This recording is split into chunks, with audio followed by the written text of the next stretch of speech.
새로운 직업으로 업무를 시작했다면 이제 재무설계에 대한 생각을 꼭 해봐야 합니다.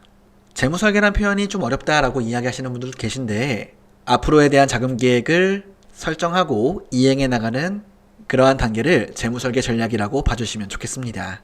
신입사원분들이 가장 막막하다고 이야기하는 내용이 무엇이냐면 저축을 어떻게 해야 되고 어떤 방법으로 얼마의 금액을 해야 할지 모르겠다라고 하시는 경우가 많은데요. 오늘의 영상을 통해서 앞으로의 고민들을 하나씩 해결해 보도록 하겠습니다. 그럼 시작해 볼까요? 저축에 대한 이야기는 주식을 할지 채권을 할지 혹은 ETF를 할지 그 방법론적인 내용도 중요하지만 그 전에 우선 내가 한 달에 얼마를 모으고 이 금액이 1년 동안 얼마로 성장할 수 있을지 그 내용을 추정해보는 작업이 더욱 중요하다고 이야기 드리고 있죠. 자, 일을 시작했으면 이제 소득과 지출에 대한 내용들을 한번 볼까요? 좌측의 내용은 소득에 대한 그런 현황이라고 봐주시면 좋겠고요. 이 금액은 세후 소득으로 통장에 입금 들어오는 내용이다 라고 봐주시면 좋겠네요. 일반적으로는 이제 세후 근로소득에 대한 내용이 주를 이룰 것인데 재무설계 전략에서는 금융투자에 대한 소득 그리고 부동산 임대소득 같은 내용도 추후에 어떻게 준비할 수 있을지 그러한 고민들도 해볼 기회가 있을 것입니다. 자, 그럼 이제 지출에 대한 내용도 한번 확인해 볼까요? 수입은 우리가 들쑥날쑥하지 않고 좀 일률적으로 입금이 들어온다면 지출에 대한 내용은 다달이 이제 달라질 수가 있겠는데요. 그럼 고정지출과 변동지출 한번 내용들 확인해 보겠습니다. 고정지출에 대한 내용을 먼저 보시면 보장성 보험료 그리고 대출에 대한 상환액 등이 있을 것이고요. 그 외에 변동지출은 식비 등등등이라고 봐주시면 좋겠네요. 물론 고정지출과 변동지출에 대한 내용을 콕 집어서 이것은 무조건 고정지출이고 무조건 변동지출이다 라고 할 수 없는 내용도 있을 겁니다. 하지만 중요한 내용은 내가 한 달에 이 정도의 금액으로 살아가면 좋겠다 라고 하는 예산에 대한 성격으로 접근해 주시면 좋겠네요. 우리가 흔히 이제 지출에 대한 통제를 한다라는 것은 식비나 아니면은 여가 문화생활비 같은 내용들을 통제할 수 있을 것인데요.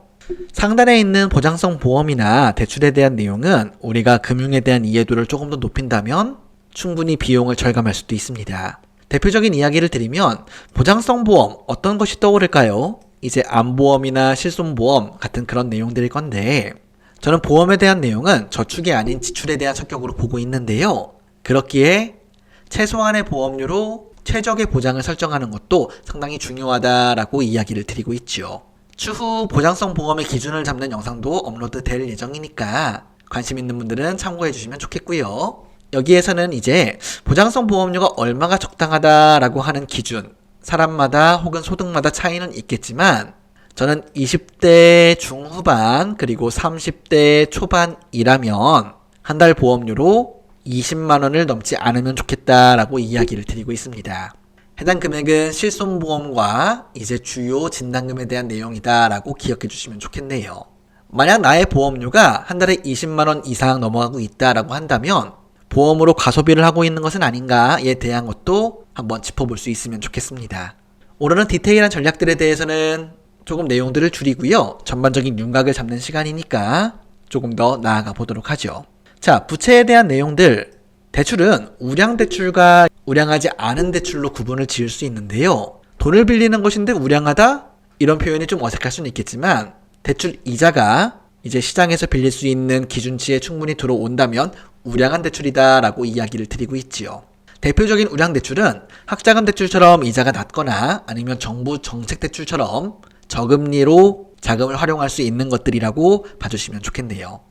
만약 나의 대출 이자가 연간 10%에 가깝거나 아니면 10%를 상회하는 이자로 대출을 가지고 있다면 이제 취업을 하였으니 대출금리를 낮출 수 있는 저금리의 대안대출을 알아보는 것도 상당히 중요한 숙제가 될 수 있다라고 기억해 주시면 좋겠습니다. 그 외에 변동지출에 대한 내용은 이제 스스로 한번 고민을 해보시면 좋겠고요. 제가 여기서 예산 설정의 포인트로 강조하고 있는 내용은 비정기적 지출이라는 내용입니다. 이 금액은 무엇이냐면 이번 달에는 사용하지 않겠지만 그래도 1년 내에 꼭 써야 되는 금액이라고 봐주시면 좋겠습니다. 예를 들어 휴가비, 명절비, 경조사비 같은 그런 것들이죠. 일반적으로 이제 일을 시작하시면 휴가에 대한 생각을 할 수 있는데요. 여름에 한번 겨울에 한번 휴가를 간다 계획할 수 있겠죠. 여기서 포인트는 매달 저축을 해오고 살아가던 가정에 갑자기 어느 날 이런 생각이 들 수 있습니다. 지난달과 비슷하게 생활한 것 같은데 왜 저축 금액이 확 줄었지? 라고 말이죠. 저는 이럴 때 등장하는 지출이 바로 비정기적 지출 때문이다 라고 보고 있는데요. 그래서 해당 지출도 연간 발생할 수 있는 금액을 추정해서 한번 예산 편성을 해보고 그 금액이 예를 들어 240만 원이다 이렇게 나왔다면 이 금액 또한 12로 나누어서 그럼 월에 20만 원인가요? 네, 맞습니다. 그 20만 원 정도는 비정기적 지출로 할당을 한다면 수입이 딱 들어왔을 때 이제 고정지출, 변동지출, 그리고 비정기적 지출에 대한 금액들을 모두 빼버리면 이제 어떻게 될까요? 한 달에 사용할 수 있는 실제 저축하는 금액이 산출된다라고 봐주시면 좋겠네요. 이 작업을 하고 나면 비정기적 지출이라고 하는 변수가 발생하더라도 매달 루틴하게 저축을 하는 것이 가능하다라고 기억해 주시면 좋겠습니다. 이 생각을 조금 더 확장하면 이제 통장 쪼개기에 대한 내용도 확인해 볼 수 있겠는데요. 우리가 이제 전 단계에서 저축을 한 달에 얼마를 하겠고 비정기적 지출은 얼마를 하겠다라고 정해왔죠. 그렇기에 급여가 들어오면 바로 저축 가능 금액 투자 통장으로 일정 금액을 보내버리고 비정기적 지출은 예비 통장으로 쭉 보내서 통장을 분산시켜 버리는 것입니다. 이렇게 하면 좋은 장점은 굳이 세세하게 가계부를 쓰지 않더라도 통장에 대한 입출금 내역을 통해서 내가 어느 정도 저축을 했고 어느 정도 지출을 하는지에 대한 금액적 윤곽이 한눈에 들어온다라고 기억해 주시면 좋겠네요. 통장 쪼개기 방법은 실제로 제가 활용하고 있는 방법이기도 하고요. 그래서 마음에 드는 분은 통장을 조금 분산시켜서 계획들을 세워나가 보시면 좋겠습니다. 오늘 이론적인 이야기를 했지만 방금 보여드렸던 이 가계부를 정리정돈하고 예산을 편성하는 전략, 저축을 시작하는 단계이거나 저축을 제대로 한번 해보실 계획이라면 꼭 활용하시기를 바라겠습니다. 그럼 오늘의 영상은 이렇게 마무리하겠습니다. 감사합니다.